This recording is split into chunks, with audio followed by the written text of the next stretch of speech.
আমি মিৰি জীয়ৰী হয়, গতিকে নিজৰ কাপোৰযোৰ নিজে তৈয়াৰ কৰি লোৱাটো আমাৰ দায়িত্ব বুলিয়ে ক'ব পাৰি। আৰু যিহেতু বিহু আহিছে, আনৰ পৰা উপহাৰ বুলিনো কি আশা কৰিম, নিজেও যিহেতু আনক দিবই নোৱাৰোঁ।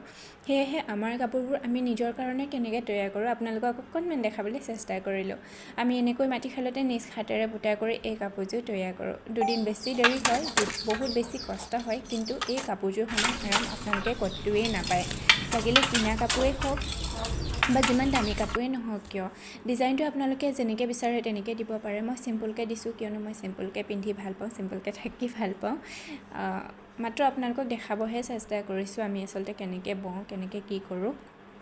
যদি ভাল লাগে তেতিয়াহ'লে কমেণ্ট কৰি জনাব। আৰু আমাৰ প্ৰত্যেকজনী মিৰি জীয়ৰী তেজে তেজে এই কাপোৰযোৰ বিৰাজমান হৈ আছে, কিয়নো আমি ছোৱালীসকলে এনেও কাপোৰ পিন্ধি ভালেই পাওঁ মেখেলা চাদৰ বুলি ক'লে। লগতে প্ৰত্যেকখন অনুষ্ঠান প্ৰতিষ্ঠানতে এই কাপোৰযোৰ যিহেতু প্ৰয়োজন হয়, গতিকে জনাবচোন কেনেকুৱা লাগিছে বাৰু।